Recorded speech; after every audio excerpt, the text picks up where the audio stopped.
എല്ലാവർക്കും നമസ്കാരം. പുതിയൊരു സെഷനിലേക്ക് ഏവർക്കും സ്വാഗതം.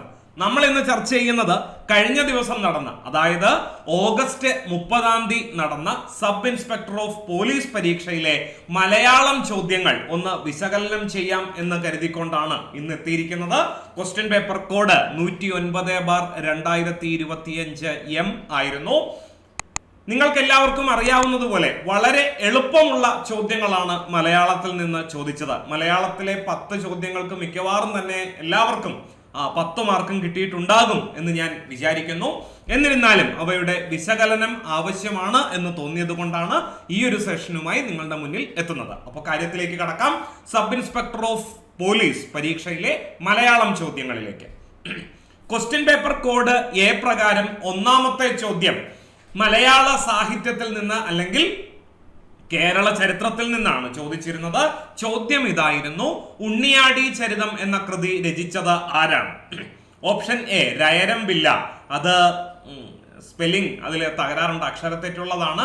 രായരംപിള്ള എന്നുള്ളതാണ് ശരിയായ പേര്. അത് ആരാണ് എന്നൊക്കെ വഴിയെ പറയാം.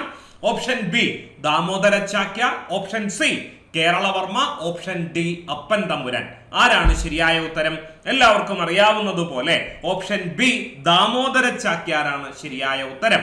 ഉണ്ണിയാടി ചരിതം എന്ന കൃതി രചിച്ചത് ദാമോദര ചാക്യാരാണ്. എന്താണ് ഉണ്ണിയാടി ചരിതം? പ്രാചീന ചമ്പുക്കളിൽ പെടുന്ന കൃതിയാണ് ഉണ്ണിയാടി ചരിതം. അച്ചി ചരിതങ്ങൾ എന്നറിയപ്പെടുന്ന 3 കൃതികൾ പ്രാചീന മലയാള സാഹിത്യത്തിലുണ്ട്. ഉണ്ണി അച്ചി ചരിതം, ഉണ്ണി ചിരുദേവി ചരിതം, ഉണ്ണി ആടി ചരിതം. മലയാള മണിപ്രവാള സാഹിത്യത്തിന്റെ പ്രാരംഭം ഈ പറയുന്ന അച്ചി ചരിതങ്ങളിലൂടെയാണ്. ഇതിനു മുമ്പ് തന്നെ ഇറങ്ങിയിട്ടുള്ള ചന്ദ്രോത്സവം എന്ന കൃതിയാണ് ഏറ്റവും ഒടുവിൽ ഉണ്ടായിട്ടുള്ള മണിപ്രവാള കൃതിയെങ്കിൽ വൈശിക തന്ത്രമാണ് ആദ്യത്തെ മണിപ്രവാള കൃതിയായിട്ട് പരിഗണിക്കുന്നത്. വൈശിക തന്ത്രത്തിന് ശേഷമാണ് അച്ചി ചരിതങ്ങളായ ഉണ്ണി അച്ചി ചരിതം, ഉണ്ണി ചിരുദേവി ചരിതം, ഉണ്ണി ആടി ചരിതം എന്നീ അച്ചി ചരിതങ്ങൾ ഉണ്ടായിട്ടുള്ളത്.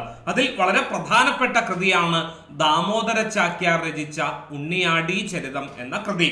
പ്രാചീന മലയാള സാഹിത്യത്തിന്റെ ഊടും പാവും വ്യക്തമാക്കുന്ന കൃതിയാണ് ഉണ്ണിയാടി ചരിതം.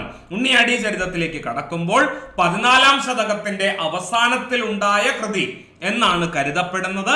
ഏകദേശം എഴുത്തച്ഛന്റെ കാലഘട്ടത്തിനോട് ചേർന്ന് ഇതിന്റെയൊക്കെ ബാക്കിയായിട്ടാണ്, അല്ലെങ്കിൽ ഇതിൽ നിന്ന് മലയാള സാഹിത്യത്തെ മോചിപ്പിക്കണം എന്ന ഉദ്ദേശത്തോടു കൂടിയാണ് എഴുത്തച്ഛൻ എന്ത് ചെയ്തത്? ഭക്തി പ്രസ്ഥാനത്തെ മലയാള സാഹിത്യത്തിൽ പ്രതിഷ്ഠിച്ചത്. ശൃംഗാര വർണ്ണനാ പ്രധാനമായ മണിപ്രവാള കാവ്യത്തിന് ഉദാഹരണമാണ് ഉണ്ണിയാടി ചരിതം. ശൃംഗാരത്തിന്റെ സ്ഥാനത്ത് അല്ലെങ്കിൽ ശൃംഗാരത്തിന്റെ സ്ഥാനത്ത് ഭക്തിയെ പ്രതിഷ്ഠിക്കുകയാണ് എഴുത്തച്ഛൻ ചെയ്തത്. ഈ കൃതി ഉണ്ണിയാടി ചരിതം, ലഭ്യമായിട്ടുള്ള ഉണ്ണിയാടി ചരിതം അപൂർണമാണ്. അതുപോലെ സ്ത്രീ സൗന്ദര്യ പ്രശംസയെ കേന്ദ്രമാക്കിക്കൊണ്ട് രചിച്ച വർണ്ണനാ പ്രധാനമായ കാവ്യമാണ് ഉണ്ണിയാടി ചരിതം. മണിപ്രവാള കാവ്യത്തിന്റെ പ്രത്യേകത എന്താണ്? മഹിളാളി മഹാസ്പദമാണ്. സ്ത്രീകളുടെ അംഗോപാംഗ വർണ്ണനകൾ വർണ്ണിക്കുന്നതിൽ അതീവ താല്പര്യം കാണിച്ചിരുന്ന ഒരു പറ്റം കവികളെയാണ് മണിപ്രവാള കവികൾ എന്ന് വിളിച്ചിരുന്നത്. അവരുടെ പ്രസ്തുത കൃതികളിൽ നിന്ന് കേരളത്തിന്റെ ചരിത്രം നമുക്ക് വായിച്ചെടുക്കാൻ സാധിക്കുന്നു എന്നുള്ളതാണ് ഇത്തരം കൃതികളുടെ സാമൂഹികമായ പ്രാധാന്യം. 14-ാം ശതകത്തിലെ കേരളത്തിലെ സാമൂഹിക സ്ഥിതിയിലേക്ക് വെളിച്ചം വീശുന്ന കൃതിയാണ് ഉണ്ണിയാടി ചരിതം. രചിച്ചത് ആരാണ്? ദാമോദര ചാക്യാരാണ്. ഉണ്ണിയാടി എന്ന സുന്ദരിക്ക് 12 വയസ്സായപ്പോൾ രാജ സദസ്യനായിരുന്ന ദാമോദര ചാക്യാർ രചിച്ചതാണ് ഉണ്ണിയാടി ചരിതം എന്നാണ് കൃതിയിൽ നിന്നുള്ള സൂചനയിൽ നിന്നും നമുക്ക് മനസ്സിലാക്കാൻ സാധിക്കുന്നത്. ഇനി മറ്റൊരാളെ കുറിച്ച് പറഞ്ഞു അല്ലെ, രായരംപിള്ളയെ കുറിച്ച് പറഞ്ഞു. ആരാണ് രായരംപിള്ള? ഉണ്ണി ചിരുദേവി ചരിതം എന്നൊരു കൃതിയുണ്ട്. ഞാൻ നേരത്തെ പറഞ്ഞു അച്ചി ചരിതങ്ങൾ, ഉണ്ണി അച്ചി ചരിതം, ഉണ്ണി ചിരുദേവി ചരിതം, ഉണ്ണി ആടി ചരിതം, അങ്ങനെയാണ് 3 അച്ചി ചരിതങ്ങൾ ഉള്ളത് എന്ന് പറഞ്ഞു. ആ അച്ചി ചരിതങ്ങളിൽ ഒന്നായ ഉണ്ണി ചിരുദേവി ചരിതം, അതിൽ രായരംപിള്ള എന്ന നർത്തകിയുടെ പുത്രിയാണ് ഉണ്ണിച്ചിരുദേവി ചരിതത്തിലെ നായികയായ ഉണ്ണിച്ചിരുദേവി. ഉണ്ണിച്ചിരുദേവിയിൽ അനുരക്തനായി ദേവേന്ദ്രൻ ഭൂമിയിൽ വരുന്നതും കാഴ്ചകൾ കണ്ട് അവളുടെ ഗൃഹത്തിൽ എത്തുന്നതുമാണ് ഉണ്ണിച്ചിരുദേവി ചരിതം എന്ന കൃതിയിലെ പ്രതിപാദ്യം. ഉണ്ണിയാടി ചരിതം രചിച്ചത് ദാമോദര ചാക്യാരാണ് എന്ന് പറഞ്ഞു. പക്ഷേ ഉണ്ണിച്ചിരുദേവി ചരിതത്തിന്റെ രചയിതാവ് ആരാണ് എന്നതിനെ കുറിച്ചുള്ള സൂചനയൊന്നും നമുക്ക് ലഭിച്ചിട്ടില്ല. അതുകൊണ്ട് തന്നെ അത് അജ്ഞാത കർത്തൃകമായിട്ടാണ് പരിഗണിക്കുന്നത്. പിന്നെ ഓപ്ഷനിൽ ഉണ്ടായിരുന്നത് ആരാണ്? കേരളവർമ്മ വലിയ കോയി തമ്പുരാനാണ് അല്ലെ. കേരള കാളിദാസൻ എന്ന അപരനാമത്തിൽ അറിയപ്പെടുന്ന വ്യക്തിയാണ് കേരളവർമ്മ വലിയ കോയി തമ്പുരാൻ. എന്തുകൊണ്ട് അങ്ങനെ അറിയപ്പെടുന്നു? കാളിദാസന്റെ അഭിജ്ഞാന ശാകുന്തളം ആദ്യമായി മലയാളത്തിലേക്ക് പരിഭാഷപ്പെടുത്തിയത് കേരളവർമ്മ വലിയ കോയി തമ്പുരാൻ ആയതിനാലാണ് അദ്ദേഹത്തെ എന്ത് വിളിക്കുന്നത്? കേരള കാളിദാസൻ എന്ന് വിളിക്കുന്നത്. അതുകൂടാതെ മയൂര സന്ദേശം, ദൈവയോഗം, അമരുക ശതകം, അന്യാപദേശ ശതകം തുടങ്ങിയ കൃതികളുടെ രചയിതാവ് കൂടിയാണ് കേരളവർമ്മ വലിയ കോയി തമ്പുരാൻ. പാഠപുസ്തക കമ്മിറ്റിയുടെ അധ്യക്ഷനായിരുന്നതിനാൽ തന്നെ ഇദ്ദേഹത്തെ നമ്മൾ ഗദ്യസാഹിത്യത്തിന്റെ പിതാവ് എന്നും വിശേഷിപ്പിക്കുന്നു. പദ്യസാഹിത്യത്തിന്റെ പിതാവ് ആരാണ്? ചീരാമകവിയാണ് അല്ലെ. കേരള ചോസർ എന്ന അപരനാമത്തിൽ അറിയപ്പെടുന്ന രാമചരിതം എന്ന കൃതി രചിച്ച ചീരാമകവിയെയാണ് പദ്യസാഹിത്യത്തിന്റെ പിതാവ് എന്ന് വിളിക്കുന്നത്. ഗദ്യസാഹിത്യത്തിന്റെ പിതാവ് എന്നറിയപ്പെടുന്നത് കേരളവർമ്മ വലിയ കോയി തമ്പുരാനാണ്. പിന്നെ ഓപ്ഷനിൽ ഉണ്ടായിരുന്നത് അപ്പൻ തമ്പുരാനാണ്. രാമവർമ്മ അപ്പൻ തമ്പുരാൻ. എന്താണ് അദ്ദേഹത്തിന്റെ പ്രത്യേകത? പലയാവർത്തി ക്ലാസ്സിൽ ചർച്ച ചെയ്തിട്ടുള്ളതാണ്. മലയാളത്തിലെ ആദ്യത്തെ അപസർപ്പക നോവൽ അല്ലെങ്കിൽ കുറ്റാന്വേഷണ നോവലായ ഭാസ്കരമേനോൻ എന്ന കൃതി രചിച്ച വ്യക്തിയാണ് രാമവർമ്മ അപ്പൻ തമ്പുരാൻ. 1929 കേരളത്തിൽ ആദ്യമായി കേരള സിനിടോൺ എന്ന സിനിമാ നിർമ്മാണ കമ്പനി ആരംഭിച്ചതും രാമവർമ്മ അപ്പൻ തമ്പുരാനാണ്. 1915 ആദ്യമായി കേരളത്തിൽ കാർഷിക വ്യാവസായിക പ്രദർശനം സംഘടിപ്പിച്ചതും അപ്പൻ തമ്പുരാന്റെ നേതൃത്വത്തിൽ തന്നെയായിരുന്നു. അങ്ങനെയുള്ള രാമവർമ്മ അപ്പൻ തമ്പുരാൻ നമുക്ക് സുപരിചിതനാണ്. ഇനി നമ്മൾ കടക്കുന്നത് ഈ ഒരു ചോദ്യം മാത്രമാണ് മലയാള സാഹിത്യവുമായി ബന്ധപ്പെട്ട് SI പരീക്ഷയിൽ ചോദിച്ചിരുന്നത്. ബാക്കി 10 ചോദ്യങ്ങളും മലയാളം വൊക്കാബുലറി പാർട്ടുമായി ബന്ധപ്പെട്ടതായിരുന്നു. അവയെല്ലാം തന്നെ ക്ലാസ്സിൽ പലയാവർത്തി ചർച്ച ചെയ്തിട്ടുള്ളതാണ്. നിങ്ങൾ ഈ പരീക്ഷ എഴുതിയവരാണെങ്കിൽ മലയാളം ക്ലാസ്സിൽ നിന്ന് അല്ലെങ്കിൽ മലയാള ചോദ്യങ്ങളിൽ നിന്ന് നിങ്ങൾക്ക് എത്ര മാർക്ക് കിട്ടി എന്ന കാര്യം കമന്റ് ചെയ്യാനായിട്ട് മറക്കരുത്. ഒപ്പം തന്നെ എൻട്രിയിലെ മലയാളം ക്ലാസ്സുകൾ എത്രത്തോളം നിങ്ങൾക്ക് പ്രയോജനപ്പെടുന്നുണ്ട് നിങ്ങൾ എഴുതുന്ന പരീക്ഷകളിൽ എന്നും കൂടി കമന്റ് ചെയ്യണം. അപ്പോൾ ചോദ്യം ഇതാണ്: ചുവടെ ചേർത്തിരിക്കുന്നവയിൽ ശരിയായ പദം ഏതാണ്? ഓപ്ഷൻ എ അടിമത്വം, ഓപ്ഷൻ ബി പ്രവൃത്തി, ഓപ്ഷൻ സി വിമ്മിട്ടം, ഓപ്ഷൻ ഡി പീഡനം. ഇതിലെല്ലാ പദങ്ങളും തന്നെ ക്ലാസ്സിൽ ചർച്ച ചെയ്തിട്ടുള്ളതാണ്. അതുകൊണ്ട് തന്നെ എളുപ്പം തന്നെ നമുക്ക് ഉത്തരത്തിലേക്ക് എത്തിച്ചേരാൻ സാധിക്കും. തന്നിട്ടുള്ളതിൽ ശരിയായ പദം വിമ്മിട്ടമാണ്. വിമ്മിട്ടം പറയുന്നത് വിമ്മിഷ്ടം എന്നാണെങ്കിലും അല്ലെ, ഷ എന്ന അക്ഷരത്തിന്റെ ആവശ്യമുണ്ടോ? ഇല്ല എന്നുള്ളതാണ്. അസ്വസ്ഥത എന്നർത്ഥം വരുന്ന വാക്ക് ഏതാണ്? വിമ്മിട്ടമാണ്. അങ്ങനെയെങ്കിൽ ബാക്കിയുള്ള വാക്കുകൾ എങ്ങനെ ശരിയാക്കി എഴുതാം? നോക്കിക്കേ, അടിമത്വം എന്നുള്ളത് തെറ്റാണ്. അടിമത്തം ആണ് ശരിയായ പ്രയോഗം. എന്താണ് കാരണം? അടിമ എന്നുള്ളത് തനത് മലയാള പദമാണ്. തനത് മലയാള പദങ്ങളുടെ ഒടുവിൽ ത്വം എന്ന ശബ്ദമല്ല തം എന്ന ശബ്ദമാണ് ചേർക്കേണ്ടത്. വിഡ്ഢിത്തം, കുട്ടിത്തം, മുതലാളിത്തം തുടങ്ങിയ വാക്കുകൾ നമുക്കറിയാം. തനത് മലയാള പദങ്ങളുടെ ഒടുവിൽ എപ്പോഴും എന്തേ ചേർക്കാവുള്ളൂ? തം എന്ന ശബ്ദമേ ചേർക്കാവൂ, ത്വം ചേർക്കരുത്. അതുപോലെ പ്രവൃത്തി എന്നുള്ളത് തെറ്റാണ്. പ്രവൃത്തി എന്നുള്ളതാണ് ശരിയായ പ്രയോഗം.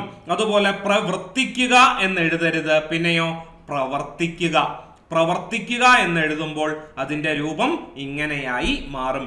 അതുപോലെ നിവൃത്തി എന്ന് എഴുതുമ്പോൾ ഇങ്ങനെയാണ് എഴുതേണ്ടത്. പക്ഷേ നിവർത്തിക്കുക എന്നല്ല, നിവർത്തിക്കുക എന്നുള്ളതാണ് ശരിയായ പ്രയോഗം. അതുപോലെ തന്നെ വരുന്നതാണ് ആവൃത്തി അല്ലെ. ആവൃത്തി, തവണ എന്നർത്ഥം വരുന്ന വാക്ക്. ഞാൻ എത്ര ആവൃത്തിയായി നിന്നോട് പറയുന്നു അല്ലെ. തവണ എന്നർത്ഥത്തിൽ ഉപയോഗിക്കുന്ന വാക്കാണ്.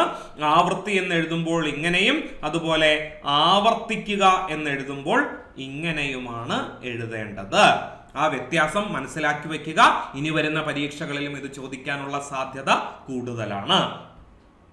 പീഡനം എന്ന് എഴുതുമ്പോൾ ഘോഷം അഥവാ ഉള്ളിലേക്ക് ചുറ്റിക്കെട്ടിയുള്ള ഢ അല്ല വേണ്ടത്. പിന്നെയോ സ തിരിച്ചിട്ടുള്ള ഡ അഥവാ മൃദുവായ ഡകാരമാണ് പീഡനം എന്ന വാക്ക് എഴുതുമ്പോൾ വേണ്ടത്. കിട്ടിയല്ലോ. ഈ പറയുന്ന വാക്കുകളൊക്കെ തന്നെയും ക്ലാസ്സിൽ പലയാവർത്തി ചർച്ച ചെയ്തിട്ടുള്ളതാണ്. നിങ്ങൾക്ക് ഓർമ്മയുണ്ടാകും എന്ന് ഞാൻ വിചാരിക്കുന്നു. അടുത്ത ചോദ്യത്തിലേക്ക് കടക്കുന്നു. ചോദ്യം ഇതാണ്, ശൈലിയുമായി ബന്ധപ്പെട്ടതായിരുന്നു അടുത്ത ചോദ്യം. അറിഞ്ഞുകൊണ്ട് തെറ്റ് ചെയ്യുക എന്ന അർത്ഥത്തിൽ പ്രയോഗിക്കുന്ന ശൈലി ഇതിൽ ഏതാണ്? ഓപ്ഷൻ എ ഉപ്പുകൂട്ടി തിന്നുക, ഓപ്ഷൻ ബി ഇലയിട്ട് ചവിട്ടുക, ഓപ്ഷൻ സി ഉണ്ടച്ചോറ്റിൽ മണ്ണിടുക, ഓപ്ഷൻ ഡി ഇരയിട്ട് മീൻ പിടിക്കുക. അറിഞ്ഞുകൊണ്ട് തെറ്റ് ചെയ്യുക എന്ന അർത്ഥത്തിൽ ഉപയോഗിക്കുന്ന ശൈലി ഏതാണ്? ക്ലാസ്സിൽ ചർച്ച ചെയ്തിട്ടുള്ളതാണ്. ഇലയിട്ട് ചവിട്ടുക. എന്താണ് ഇലയിട്ട് ചവിട്ടുക? ഹൈന്ദവ വിശ്വാസപ്രകാരം വളരെ പ്രാധാന്യം അർഹിക്കുന്ന ഒരു ഇലയാണ് വാഴയില. അറിയാതെ ചവിട്ടിയാൽ പോലും തൊട്ട് ശിരസിൽ വെക്കണം എന്ന് കരുതപ്പെടുന്ന പ്രസ്തുത ഇല ഞാൻ തന്നെ താഴത്തേക്ക് ഇടുന്നു, ഞാൻ തന്നെ അതിൽ ചവിട്ടുന്നു. തെറ്റാണെന്ന് അറിഞ്ഞുകൊണ്ട് തന്നെ തെറ്റ് ചെയ്യാൻ സന്നദ്ധനാകുന്നു. ആ അർത്ഥത്തിലാണ് ഇലയിട്ട് ചവിട്ടുക എന്ന ശൈലി പ്രയോഗിക്കുന്നത്. അങ്ങനെയാണെങ്കിൽ ബാക്കിയുള്ള ശൈലികളുടെ അർത്ഥം നമുക്കൊന്ന് പരിശോധിക്കാം. അതും ക്ലാസ്സിൽ ചർച്ച ചെയ്തിട്ടുള്ളതാണ്. നോക്കാം. ഉപ്പുകൂട്ടി തിന്നുക എന്ന ശൈലിയുടെ അർത്ഥം എന്താണ്? നന്ദി കാണിക്കുക എന്നാണ്. അതുപോലെ ഉണ്ടച്ചോറ്റിൽ കല്ലിടുക അല്ലെങ്കിൽ മണ്ണിടുക, നേരെ വിപരീതം വരും. നന്ദികേട് കാണിക്കുക എന്ന അർത്ഥത്തിൽ ഉപയോഗിക്കുന്ന ശൈലികളാണ്.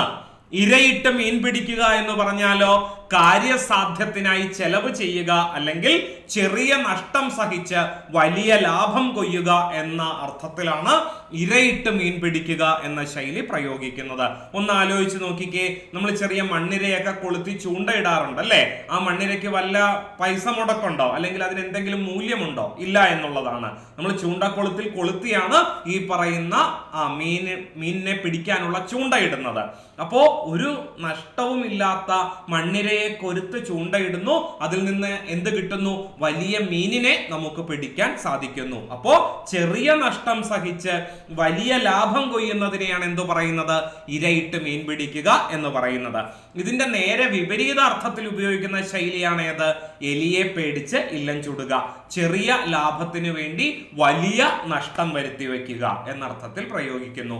അപ്പൊ ഇരയിട്ട് മീൻ പിടിക്കുക എന്ന ശൈലിയുടെ നേരെ വിപരീതമാണ് എന്ത്? എലിയെ പേടിച്ച് ഇല്ലം ചുടുക. കിട്ടിയല്ലോ.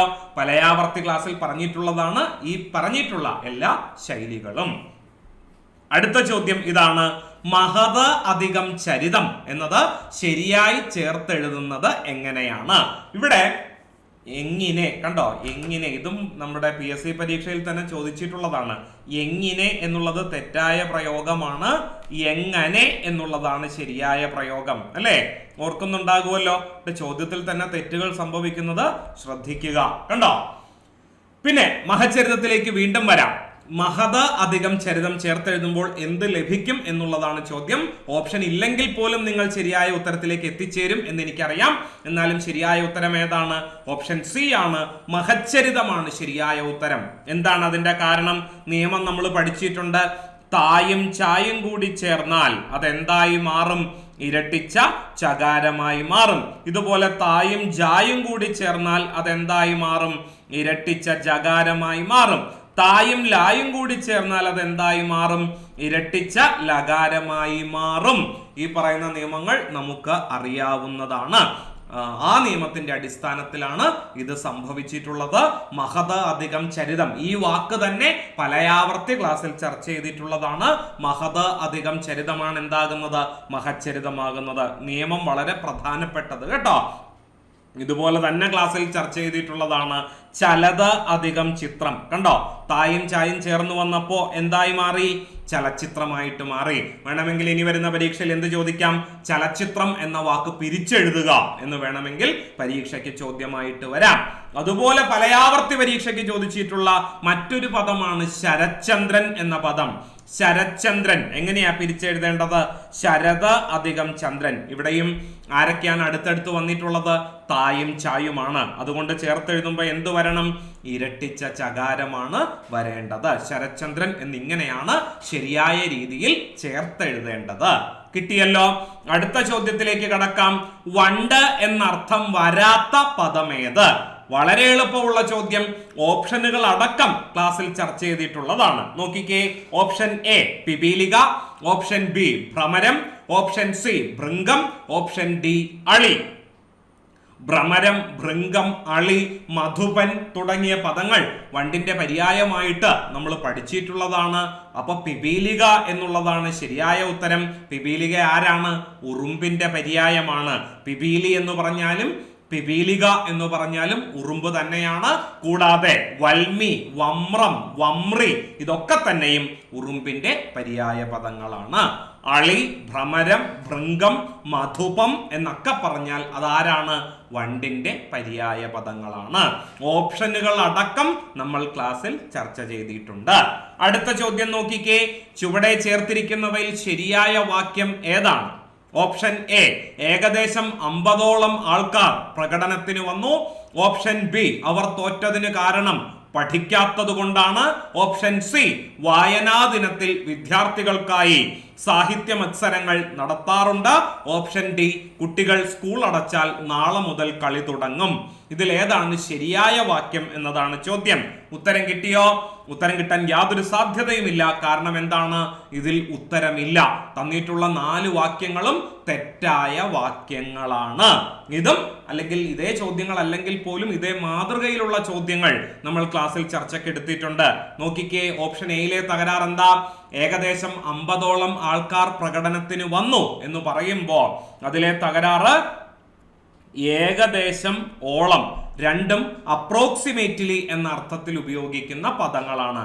രണ്ടും കൂടി ഒരേ വാക്യത്തിൽ ചേർക്കരുത്. പിന്നെ എങ്ങനെ ഈ വാക്യം ശരിയാക്കാം? ഒന്നുകിൽ ഏകദേശം 50 പേർ അല്ലെങ്കിൽ 50 ആൾക്കാർ പ്രകടനത്തിന് വന്നു എന്നെഴുതണം. അല്ലെങ്കിലോ 50ഓളം പേർ പ്രകടനത്തിന് വന്നു എന്നെഴുതണം. ഏകദേശം, ഓളം രണ്ടും കൂടി ഒരു വാക്യത്തിൽ പ്രയോഗിക്കരുത്. രണ്ടിനും ഒരേ അർത്ഥമാണ്. അപ്പോൾ ഓപ്ഷൻ എ തെറ്റാണെന്ന് മനസ്സിലായി. ഓപ്ഷൻ ബി നോക്കിക്കേ. അവർ തോറ്റതിന് കാരണം പഠിക്കാത്തത് കൊണ്ടാണ്. കാരണം കൊണ്ടാണ്. രണ്ടും ഒരേ അർത്ഥത്തിൽ ഉപയോഗിക്കുന്ന പദങ്ങളാണ്. ബിക്കോസ് എന്നുള്ള അർത്ഥത്തിലാണ് ഈ 2 പദങ്ങളും ഉപയോഗിക്കുന്നത്. രണ്ടും കൂടി ഒരു വാക്യത്തിൽ പ്രയോഗിക്കരുത്. പിന്നെ എങ്ങനെ ഈ വാക്യം ശരിയാക്കാം? അവർ തോറ്റത് പഠിക്കാത്തത് കൊണ്ടാണ്. അല്ലെങ്കിലോ അവർ തോറ്റതിന് കാരണം പഠിക്കാത്തതാണ്. അങ്ങനെയാണ് ഈ വാക്യം ശരിയായിട്ട് എഴുതേണ്ടത്. ഓപ്ഷൻ ബിയും തെറ്റാണെന്ന് നമുക്ക് മനസ്സിലായി. ഓപ്ഷൻ സിയിലേക്ക് വരുമ്പോഴോ, വായനാ ദിനത്തിൽ വിദ്യാർത്ഥികൾക്കായി സാഹിത്യ മത്സരങ്ങൾ നടത്താറുണ്ട്. പലയാവർത്തി ഞാൻ ക്ലാസ്സിൽ പറഞ്ഞിട്ടുണ്ട്. വായനാ ദിനം അല്ലെ, അങ്ങനെ ദീർഘിപ്പിക്കരുത്. എന്തേ ചെയ്യാവുള്ളൂ? വായനാ സ്പേസ് ദിനം. ഒന്നുകിൽ അങ്ങനെ ശരിയാക്കാം, അല്ലെങ്കിലോ ദകാരത്തെ ഇരട്ടിപ്പിക്കുക, വായന ദിനം എന്ന് പറയുക. അതാണ് ശരിയായ പ്രയോഗം. വായന ദിനത്തിൽ, വായനാ ദിനമല്ല, വായന ദിനത്തിൽ വിദ്യാർത്ഥികൾക്കായി സാഹിത്യ മത്സരങ്ങൾ നടത്താറുണ്ട്. അവിടെ ദീർഘം വന്നതുകൊണ്ടാണ് ഓപ്ഷൻ സി തെറ്റായ വാക്യമാകുന്നത്. 4ാമത്തെ ഓപ്ഷൻ നോക്കിക്കേ. കുട്ടികൾ സ്കൂൾ അടച്ചാൽ നാളെ മുതൽ കളി തുടങ്ങും. കുട്ടികളാണോ സ്കൂൾ അടയ്ക്കുന്നത്? അല്ല. അപ്പൊ കുട്ടികൾ എന്ന വാക്ക് പ്ലേസ് ചെയ്തിരിക്കുന്നത് തെറ്റായ സ്ഥലത്താണ്. ആ വാക്യം എങ്ങനെ ശരിയാക്കാം? ഒന്നുകിൽ കുട്ടികൾ എന്ന വാക്കിനെ എവിടെ കൊണ്ടുവെക്കണം? സ്കൂൾ അടച്ചാൽ നാളെ മുതൽ കുട്ടികൾ കളി തുടങ്ങും. അങ്ങനെയാണെങ്കിൽ ആ വാക്യം ശരിയാകും. മറ്റൊരു തരത്തിൽ ശരിയാക്കാം. എന്ത് ചെയ്താൽ മതി? കുട്ടികൾ എന്ന് എഴുതിയതിന് ശേഷം കോമ ഇട്ടാൽ മതി. അല്പവിരാമം അഥവാ അങ്കുശം എന്ന ചിഹ്നം കോമയുടെ മലയാളം പേരുകളാണ്. അത് കുട്ടികൾ എന്ന വാക്കിന് ശേഷം ഇട്ട് കൊടുത്താലും ഈ വാക്യം ശരിയാകും. കുട്ടികൾ എന്ത് ചെയ്തു? സ്കൂൾ അടച്ചാൽ നാളെ മുതൽ കളി തുടങ്ങും. അല്ലെ? ഈ മാതൃകയിലുള്ള എത്രയോ ചോദ്യങ്ങൾ ക്ലാസ്സിൽ ചർച്ച ചെയ്തിട്ടുണ്ട്. അങ്ങനെ 4 ഓപ്ഷനുകളും തെറ്റായ വാക്യമാണ് എന്ന് നമുക്ക് മനസ്സിലാകുന്നു. അപ്പൊ ഈ ചോദ്യത്തിന് ഉത്തരമില്ല. അടുത്ത ചോദ്യത്തിലേക്ക് കടക്കാം. ഗർഹണീയം എന്നതിന്റെ വിപരീത പദം ഏതാണ്? അഗർഹണീയം, സ്പൃഹണീയം, സുഗർഹണീയം, സ്മരണീയം. ഇതിൽ ഏതാണ് ഗർഹണീയം എന്ന വാക്കിന്റെ വിപരീത പദം? ഗർഹണീയം എന്നാൽ വെറുക്കപ്പെട്ടത് അല്ലെങ്കിൽ വേണ്ട എന്ന് വയ്ക്കേണ്ടത് തുടങ്ങിയ അർത്ഥത്തിൽ ഉപയോഗിക്കുന്ന പദമാണ്. അങ്ങനെയാണെങ്കിൽ സ്വീകരിക്കപ്പെടേണ്ടത്, ഏറ്റവും നല്ല രീതിയിൽ പരിഗണിക്കപ്പെടേണ്ടത് എന്നൊക്കെയുള്ള അർത്ഥത്തിൽ ഉപയോഗിക്കുന്ന പദം ഏതാണ്? സ്പൃഹണീയമാണ് ശരിയായ ഉത്തരം. ശ്ലാഘനീയം എന്ന വാക്കും ഉപയോഗിക്കാവുന്നതാണ്. ഗർഹണീയത്തിന്റെ വിപരീതമായിട്ട് ശ്ലാഘനീയം എന്ന വാക്കും ഉപയോഗിക്കാം. അതുപോലെ തന്നെ സ്പൃഹണീയം എന്ന വാക്കും ഉപയോഗിക്കാവുന്നതാണ്. രണ്ട് വാക്കുകളും ക്ലാസ്സിൽ ചർച്ച ചെയ്തിട്ടുണ്ട്. ഇത്തരത്തിൽ നമ്മൾ ചർച്ച ചെയ്തിട്ടുള്ള ഇനി വരുന്ന പരീക്ഷകളിലും ചോദിക്കാൻ സാധ്യതയുണ്ട് എന്ന് തോന്നിയ ഏതാനും പദങ്ങൾ കൂടി ഇവിടെ ഉൾപ്പെടുത്തുകയാണ്. കൃത്രിമം എന്നാൽ ആർട്ടിഫിഷ്യൽ, അങ്ങനെയാണെങ്കിൽ നാച്ചുറൽ എന്നുള്ള അർത്ഥത്തിൽ ഉപയോഗിക്കാവുന്ന പദം ഏതാണ്? നൈസർഗികമാണ്, അല്ലെങ്കിൽ അകൃത്രിമം എന്ന വാക്കും ഉപയോഗിക്കാവുന്നതാണ്. മെലിഞ്ഞത് എന്നുള്ള അർത്ഥത്തിൽ കൃശം എന്ന വാക്ക് ഉപയോഗിക്കുന്നു. അതിന്റെ വിപരീതമാണ് തടിച്ചത് എന്നർത്ഥം വരുന്ന മേധുരം എന്ന പദം. വിയോഗം എന്ന് പറഞ്ഞാൽ വേർപാടാണ്, വിട്ടുപോകലാണ്. സംയോഗം എന്ന് പറഞ്ഞാൽ അതിന്റെ വിപരീതമാണ് കൂടിച്ചേരൽ എന്നാണ് വാക്കിന്റെ അർത്ഥം. വിരക്തി എന്ന് പറഞ്ഞാൽ താല്പര്യമില്ലായ്മയാണ്. അമിതമായ താല്പര്യം എന്നർത്ഥം വരുന്ന വാക്കാണ് ആസക്തി. ഏറ്റവും മോശപ്പെട്ടത് എന്നർത്ഥം വരുന്ന വാക്ക് നികൃഷ്ടമാണ്. ഏറ്റവും മികച്ചത്, ഏറ്റവും ഉത്തമം എന്നർത്ഥം വരുന്ന വാക്ക് ഉത്കൃഷ്ടമാണ്. ക്ഷയം എന്ന വാക്കിന് നാശം എന്നാണ് അർത്ഥം. അഭിവൃദ്ധിപ്പെടുക എന്ന വാക്ക് നമ്മൾ ഉപയോഗിക്കാറുണ്ട്. ക്ഷയത്തിന്റെ വിപരീതമായിട്ട് ഉപയോഗിക്കുന്ന വാക്കാണ് വൃദ്ധി. അടുത്തത് സ്ഥാവരം. സ്ഥാവരം എന്ന് പറഞ്ഞാൽ സ്ഥിരമായി നിൽക്കുന്നത്, ഒരിടത്തേക്കും എടുത്തുകൊണ്ടു പോകാൻ സാധിക്കാത്തത്. മിക്കവാറും സ്വത്തുവകകളെ കുറിച്ച് പറയുമ്പോഴാണ് സ്ഥാവര സ്വത്തുക്കളും ജംഗമ സ്വത്തുക്കളും അല്ലെ ഈ പറയുന്ന പ്രയോഗങ്ങൾ നമ്മൾ നടത്താറുള്ളത്. വീട്, അതുപോലെ കടമുറി കെട്ടിടങ്ങൾ, ഇതൊക്കെ എന്തിനുദാഹരണമാണ്? സ്ഥാവര സ്വത്തുക്കൾക്ക്, സ്ഥിരമായി നിൽക്കുന്നതാണ്, എടുത്തുകൊണ്ടുപോകാൻ സാധിക്കാത്തതാണ്, മൊബിലിറ്റി ഇല്ലാത്തതാണ്. മൊബിലിറ്റി ഉള്ള സ്വത്തുക്കൾ, എൻ്റെ വണ്ടി, അതുപോലെ മൃഗങ്ങൾ, ഇതൊക്കെ ഏത് സ്വത്തിൽ ഉൾപ്പെടും? ജംഗമ സ്വത്തുക്കളിൽ ഉൾപ്പെടുന്നതാണ്. അടുത്തത് സൂക്ഷ്മം വിപരീതം സ്ഥൂലം. സൂക്ഷ്മം എന്ന് പറഞ്ഞാൽ പർട്ടിക്കുലർ എന്നുള്ള അർത്ഥത്തിൽ പ്രയോഗിക്കുന്നതാണ്. ഏതെങ്കിലും ഒന്നിനെ മാത്രം കേന്ദ്രീകരിച്ചുള്ളത് സൂക്ഷ്മം. മൊത്തത്തിൽ പറഞ്ഞാലോ സ്ഥൂലം എന്നുള്ളതാണ് വാക്ക്. അപ്പൊ സൂക്ഷ്മത്തിന്റെ വിപരീതമാണ് എന്ത്? സ്ഥൂലം. ഈ പറയുന്ന വാക്കുകളൊക്കെയും ക്ലാസ്സിൽ ചർച്ച ചെയ്തിട്ടുള്ളതാണ്. ഇനി വരുന്ന പരീക്ഷകളിലും ഇത് ചോദിക്കാൻ സാധ്യതയുണ്ട്. അടുത്ത ചോദ്യം നോക്കിക്കേ. ചുവടെ ചേർത്തിരിക്കുന്നവയിൽ ബഹുത്വത്തെ സൂചിപ്പിക്കുന്ന പദം ഏതാണ്? സ്വാമികൾ, അവർകൾ, നമ്മൾ, ഗുരുക്കൾ. ഇതിൽ ബഹുത്വത്തെ കുറിക്കുന്ന പദം ഏതാണ്? ഓപ്ഷൻ സി ആണ്. നമ്മൾ എന്ന പദം ബഹുത്വത്തെ കുറിക്കുന്നു. നമ്മൾ ബഹുത്വമാണ്. അപ്പൊ ബാക്കിയുള്ളതൊന്നും ബഹുത്വമല്ലേ? ബഹുവചന പ്രത്യയം ചേർന്നിട്ടുണ്ടല്ലോ.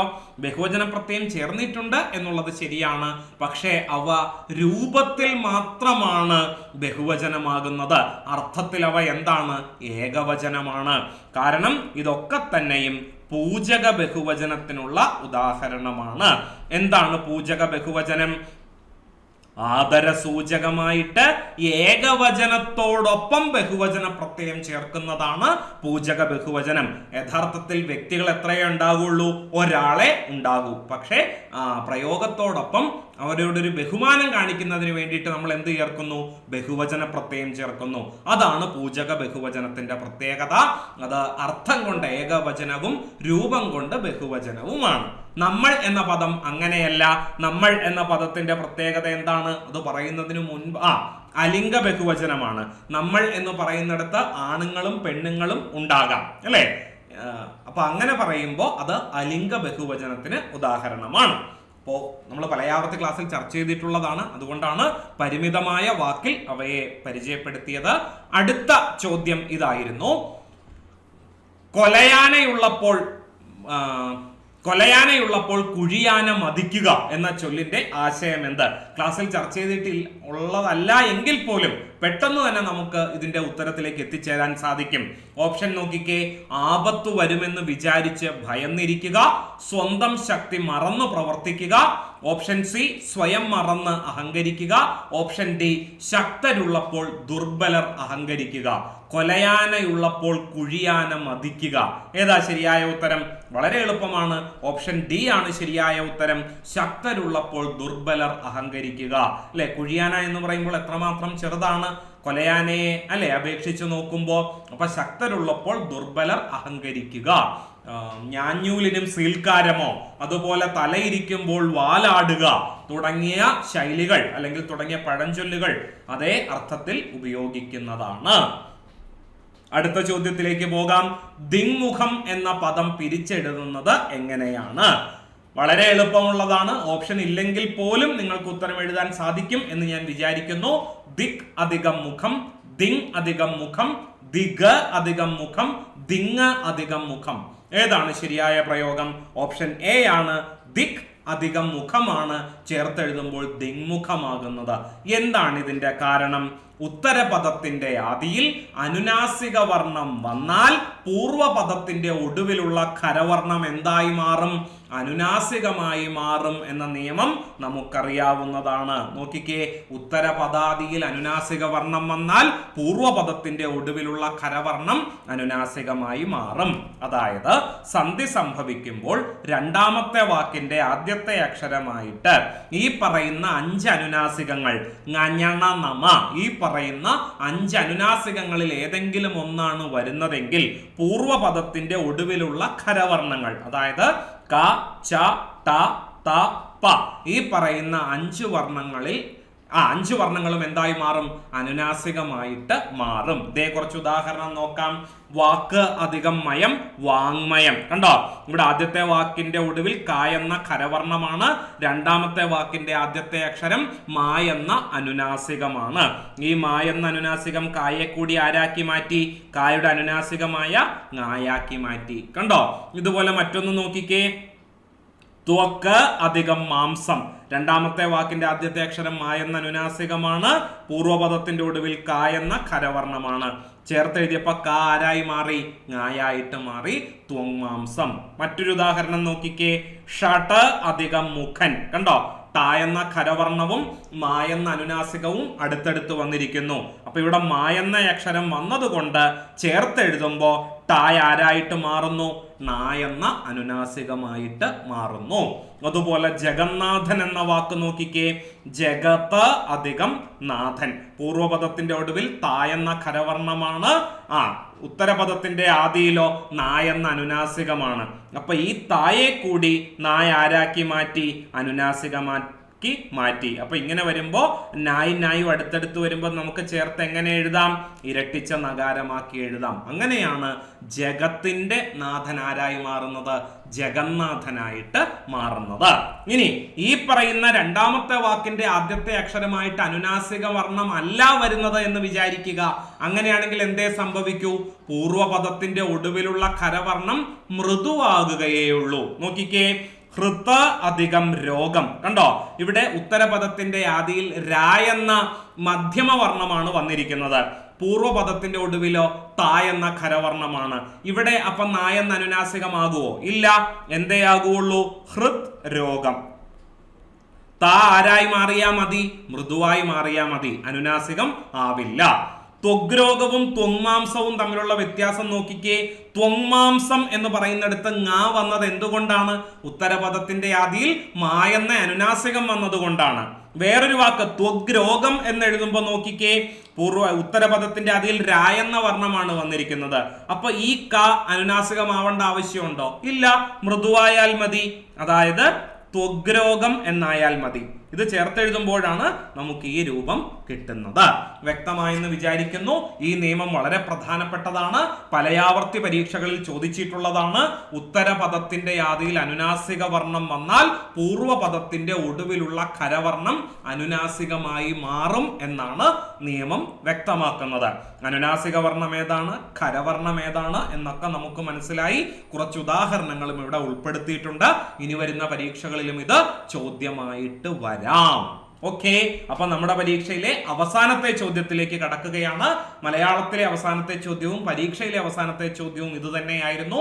ട്രാൻസ്ലേഷൻ, പരിഭാഷയുമായി ബന്ധപ്പെട്ടതായിരുന്നു ചോദ്യം. ബ്രേവിറ്റി എന്ന പദത്തിന്റെ ശരിയായ മലയാള അർത്ഥം എന്താണ് എന്നുള്ളതായിരുന്നു ചോദ്യം. കൃത്യത, വിശ്വസ്തത, സംക്ഷിപ്തത, ആത്മാർത്ഥത, ഏതാണ് ശരിയായ പ്രയോഗം? സംക്ഷിപ്തത എന്നുള്ളതാണ് ശരിയായ പ്രയോഗം. നമ്മൾ ബ്രീഫ് എന്ന വാക്ക് ഉപയോഗിക്കാറുണ്ട് അല്ലെ. എക്സ്പ്ലെയിൻ ബ്രീഫ്ലി എന്ന് പറയാറുണ്ട്. ബ്രീഫ് ആക്കുക എന്ന് പറഞ്ഞാൽ എന്താണ്? സംക്ഷിപ്തമായിട്ട് വിശദീകരിക്കുക അല്ലെ, സമഗ്രമായിട്ട്. ഒരു പോയിന്റുകളൊന്നും വിട്ടുപോകാനും പാടില്ല, എന്നാൽ ഒരുപാട് വലുതാകാനും പാടില്ല എന്നുള്ള അർത്ഥത്തിലാണ് ബ്രീഫ് എന്ന വാക്ക് ഉപയോഗിക്കുന്നത്.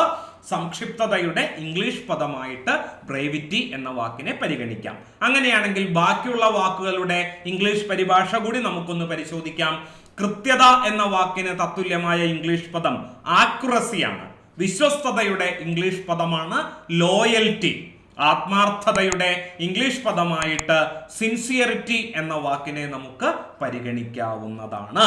പങ്ക്ച്വാലിറ്റി എന്ന വാക്ക് കൃത്യനിഷ്ഠയെ കുറിക്കുന്നു. പങ്ക്ച്വാലിറ്റി. ഓക്കെ, അപ്പോ ഇത്രയും ചോദ്യങ്ങളായിരുന്നു മലയാളവുമായി ബന്ധപ്പെട്ട് ഈ പരീക്ഷയിൽ ചോദിച്ചിരുന്നത്. നിങ്ങൾ ഈ പരീക്ഷ എഴുതിയവരാണെങ്കിൽ നിങ്ങൾക്ക് എത്ര മാർക്ക് കിട്ടി എന്ന കാര്യം കമന്റ് ചെയ്യുക. ഇനി നിങ്ങൾ ഈ പരീക്ഷ എഴുതിയിരുന്നുവെങ്കിൽ നിങ്ങൾക്ക് എത്ര മാർക്ക് കിട്ടുമായിരുന്നു എന്ന് എഴുതാത്തവരും കമന്റ് ചെയ്യുക. ഒപ്പം തന്നെ എൻട്രിയിലെ മലയാളം ക്ലാസ്സുകൾ പരീക്ഷകളിൽ നിങ്ങൾക്ക് എത്രത്തോളം പ്രയോജനപ്പെടുന്നുണ്ട് എന്ന കാര്യവും കൂടി രേഖപ്പെടുത്തിയാൽ വളരെ സന്തോഷം.